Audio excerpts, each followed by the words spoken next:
Hello and welcome back to my playthrough of GTNH. It is September 2nd, just back from Labor Day weekend. Got a few things done over the weekend, but we're gonna kind of start backwards. So for the last little bit, I've just been kind of trying to figure out some math and figure out how things work properly because I'm clearly misunderstanding. So I've reassembled this. I've also swapped up the bottom of how this one and the reactor setup on the other side are to protect from explosions, because this reactor melted down and blew out, which luckily it was mostly protected before, but kind of like the one in the B area, there was one square that was kind of sort of free, so it actually blew a hole downwards through this vacuum freezer, and then like you can see right here, this whole hole was not this is a certified reactor explosion hole, so I'll fill that in eventually, but for the moment we just got that going. Also, what was kind of concerning is, so this right here is it's supposed to stop sending its red signal if it has issues, but apparently that doesn't include if there's a hole blown through it and it's missing casings. Like if I, and this won't hurt anything because all the reactors are off at the moment, but if I like break this block, this stays on. So kind of might want to I'm thinking I might want to do something about this, although I don't imagine now that this is pretty much blast proof that that should ever be a issue again, but I don't know, concerning. But basically I've kind of figured out finally what's happening. I don't know the proper solution for it, but at least I know the problem. And that is, so I shut all the reactors down because, say, if we come over to this guy, it actually has, like, click it, it's easier to see, a core temperature of 31. This should still be at 0. We're not doing anything to raise the temperature, but clearly when it's running, it is very slowly creeping up. Fortunately, all these uranium rods are depleted, so I can't actually show it off at the moment. But yeah, so the uranium rod part is actually another growing pain of swapping to 2.8. So as you can see, these are all depleted. So I'm not completely out of uranium rods, and actually now you can see this green light is on, means I have some in the system again. But when up to 119, normally I keep 144 in here, so we're still behind, and there'll be even less because over in this guy as well, because I also only 111, so both those need to get back up to 144. And the reason I ran out of rods is, hop over to my rod production real quick. I had to add this distillation tower. So one of the changes from 2.7 to 2.8 is distilled water does not just, you don't just throw it in a distillery to get it. You actually need to either do a chemical reaction between hydrogen and oxygen, and that gets you distilled water, which kind of makes sense since it's like a clean chemical. You can see the only thing you can distill into regular water in a regular single block is salt water, but you actually need to use a distillation tower. So this setup was broken, and all my rod production shut down because the recipe for coolant is far better if you use distilled water versus non-distilled water. So if we go over here to coolant, 125 to 125 for 12 seconds, or if we use distilled water, we get a full bucket for 12 seconds. So, and then obviously this is at a higher tier, so it's actually 6 seconds, but 6 seconds is more than enough to keep up with everything. And then this should allow us to have a thing. The only thing that's kind of unfortunate now is I'll have to every once in a while to check out to make sure this guy doesn't need maintenance. I do kind of have a plan for that for all the multi-blocks in general, which involves making my little control area up here better, but that's a little bit down the line. And yeah, so that was some of what I did to fix the nuclear stuff today. My goal later on tonight will be, or basically as soon as I get off of here, it'll be to figure out a design that hopefully doesn't slowly creep up the heat like that, because that's no good if basically everything is on a sitting time bomb. So I need to figure that out. So luckily only one blew up this time, and it only took out a couple of vacuum freezer things, which actually, coincidentally enough, because the unfortunate part of that one in particular doing it is it took out my AE system. That set of reactors powers all my AE stuff. So I did actually add if we hop down here to my battery, I added a backup. So this is just for supercharged combustion, which is, unless I'm doing a big craft, is more than my AE system uses, not by a lot. Obviously I can just expand this as needed, but the C-Team boosted diesel, I've been talking a lot of smack about it, but at the very least it is not on the AE system, or dependent on the AE system for production still. It's its own independent thing. Even its power source is thorium reactors, which seem to be a whole lot more stable, and I don't really have any issues. Plus I have like thousands of it. I mean, those, if they run out, could potentially be a problem because the AE network is hooked to that, but at least this will keep everything for sure online. Once I get everything figured out, I'll probably just disconnect it and save this for backup, so I'm not just burning this stuff needlessly. But as you see, for the moment, like this guy's battery is completely dead, and then the other two reactors are shut off currently until I figure out what to do with them. But I'd actually started.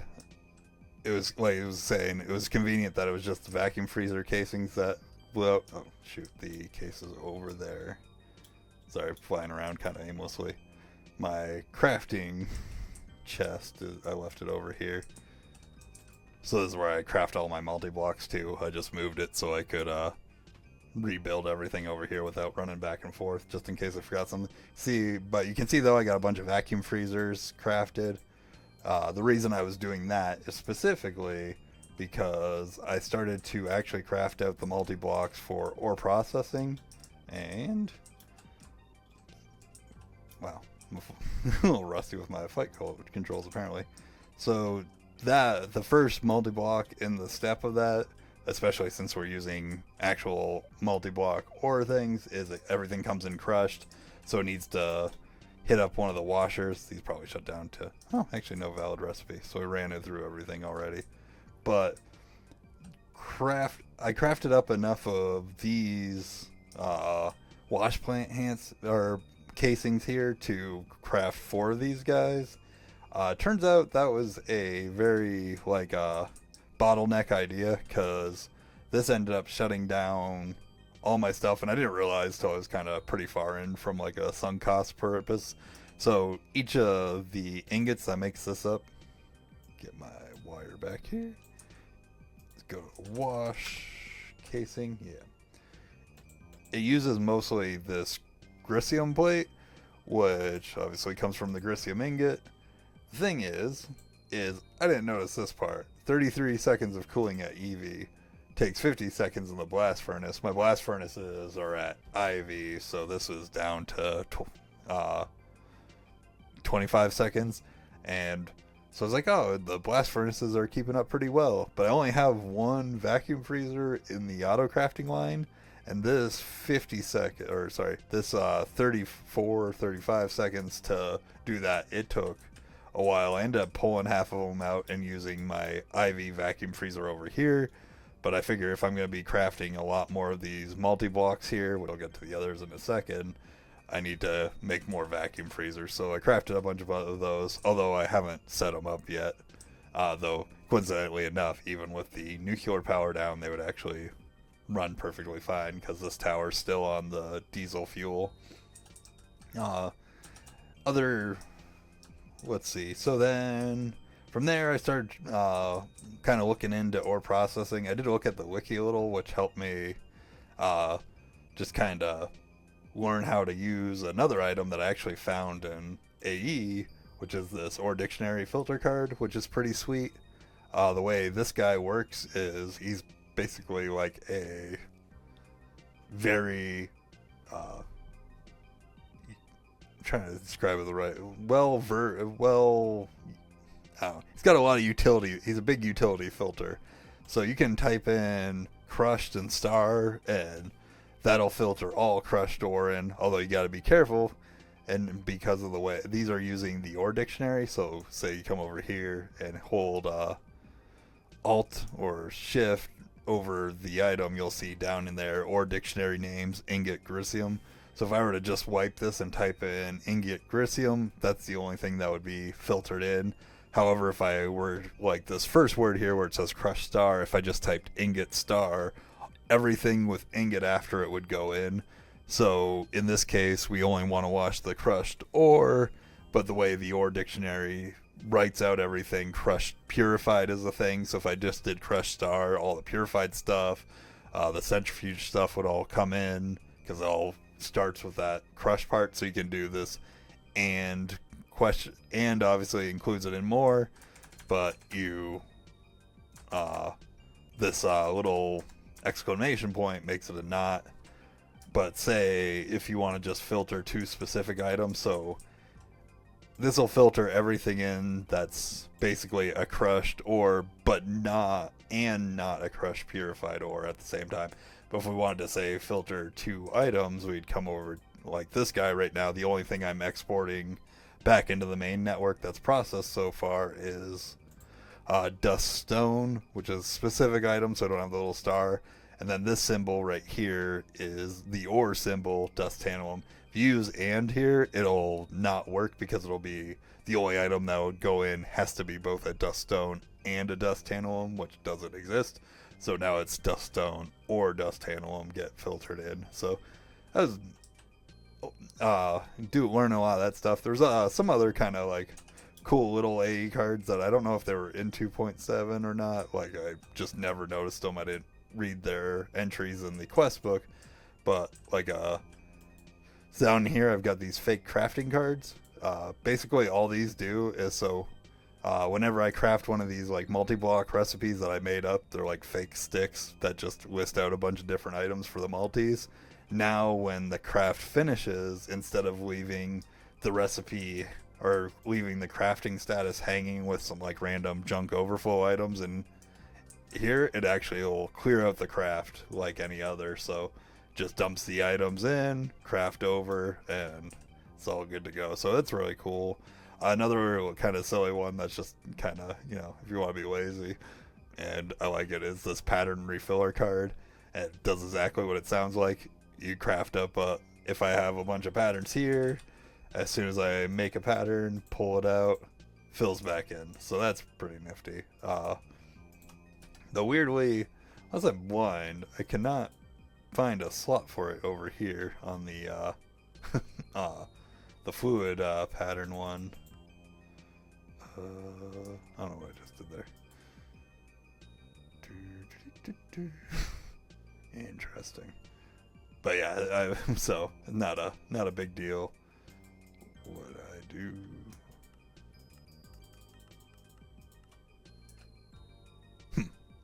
I didn't know that was a function actually either. I can pin stuff to the top here. That's good to know for the future. Just learned something here.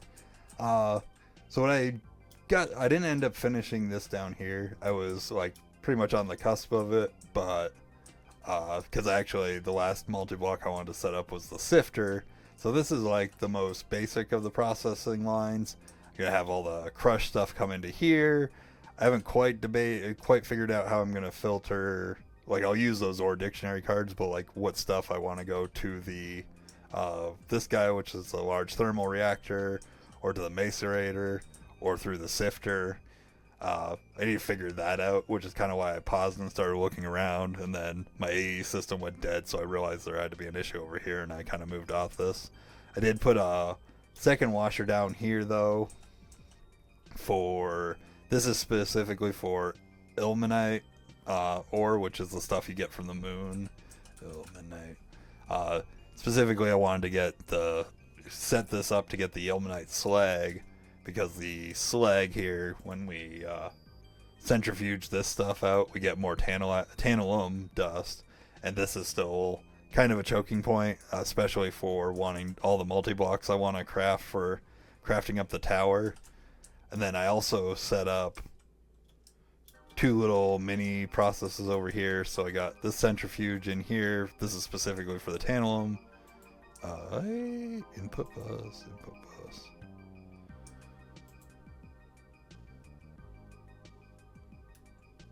I'm gonna have to throw a filter on this. It's not it's doing the thing where it takes out the output even though they're on different colors. I was hoping it didn't do that. I didn't need to make filters, but I'll fix that later. So basically, Illnite slag in here. All these items you see here should be back out and into the network. It's just misbehaving.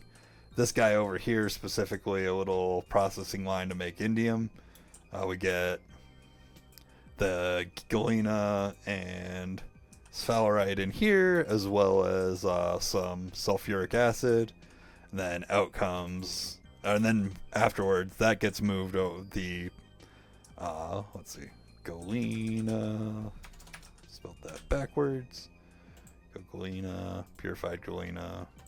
So we mix it with the sphalerite and sulfuric acid. This gets us this indium concentrate. Then I just have that directly inputting to this next LCR right next to it, and I'm using this recipe 9 to get full out.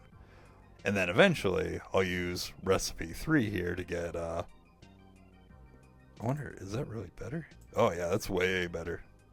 Nice. Okay, that's cool. I haven't crafted the indium B yet. It is literally just 1 breed away from me, but I needed to make 9 indium ingots first before I could do it. This will definitely be something I do, and we'll throw this guy in here and we'll get 3 indium dust back instead.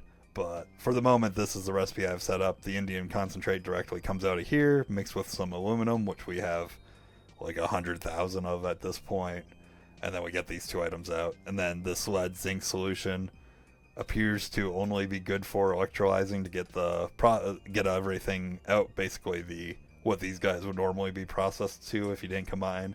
So they come over here into this electrolyzer, and all this stuff filters out. Which this little network doesn't have an input, or it's at least full of aluminum. So I should probably technically throw filters on here so it doesn't ever jam, but I have so much aluminum, I'm pretty confident this will, at least not for a very long time, ever empty out.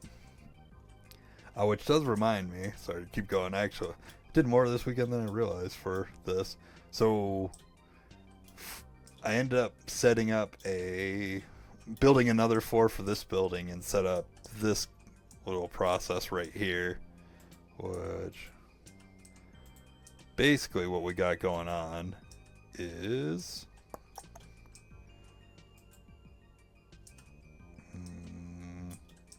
sorry, I actually set up 2 I forgot I even did that one. That was earlier on in the weekend. My apologies for the blank there. So I set up this LCR right here specifically to make sulfuric acid.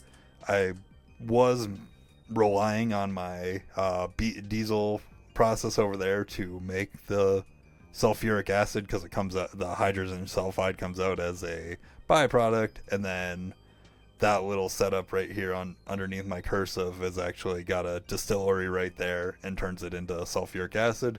But the amount I'm using it in different places, which including that ilmenite ore washing plant, it just wasn't enough anymore, so I had to set up a large chemical reactor to just make it from scratch. And this one's pretty straightforward. It just got a dual interface, inputting sulfur over here, which we have so much sulfur, so it's not a big deal, and then with just some oxygen and water, and those combine in, I believe it's on circuit 7, and then we just get sulfide out. And so now we've got plenty to, at least for the moment, to keep up. I have a feeling I might need to either do something to speed this up, probably in the not too near future, since a lot of things seem to be using sulfuric acid, but for the moment this should get us by for a while. And then up top here, this whole little setup is specifically to get me sodium persulfate, which I always see in NEI as something you can wash ores in, although I've never used it. I think I did it once by hand for a specific byproduct I needed as like a one-off thing, and didn't feel like at the moment setting up a process. I'm glad I didn't, because I didn't have I know whenever I did that, I didn't have access to these multi-block electrolyzers, but now this one's another pretty simple setup, which actually coincidentally uses sulfuric acid. So we got sulfuric acid and some salt. Pretty simply come here together and make sodium persulfate. Where is it? Sodium persulfate. So we need, basically those are coming together, salt and sulfuric acid. There's a couple different recipes, but this one seemed the most straightforward, and I have lots of salt, and it comes out of many bees I have, into the sodium bisulfate dust and hydrochloric acid. I haven't bothered hooking this up to the network yet, or this hydrogen over here, but I probably will at some point, just add them into my like little byproduct pipes I got going on. But basically they kick out the sodium bisulfate into here, and then this LCR, or this electrolyzer, you just electrolyze this sodium bisulfate, and out comes the sodium persulfate and some hydrogen. So that's this little setup. Then the last little thing, because I was actually planning on doing some like cosmetic stuff over the weekend, including some natural lighting. You can see I was kind of playing around with some sheep to get some color out there, but I actually bred one bee. It took 3 bees to breed 2, but I don't need the other bees. Is this argon bee right here, which of course makes some argon combs, which then can be extracted into it. And the whole reason I did that was because I want to try out fluorescent. No, fluorescent. Spelling is hard.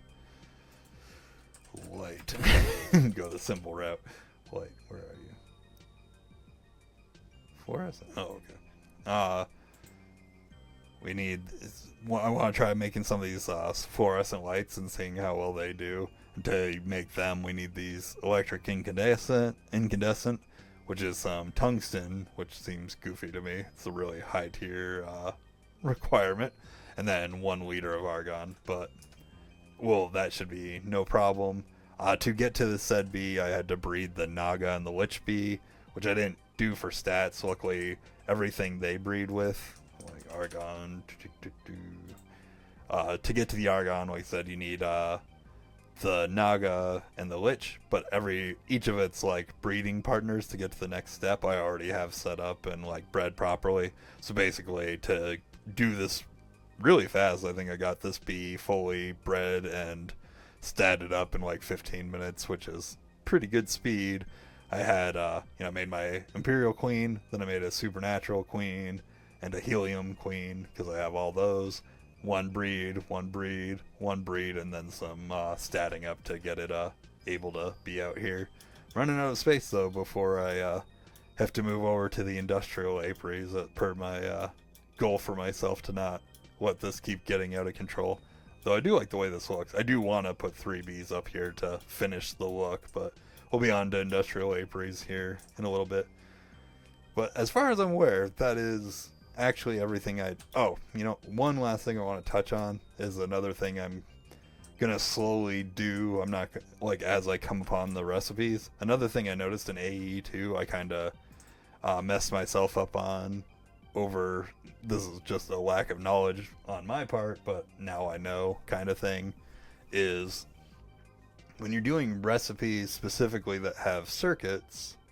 I don't know, let's see, find one with a circuit. These will actually probably all be down here. These molecular ones. So let's say this advanced extractor, for example. When I throw this over in the pattern, I specifically encoded all these to have these specific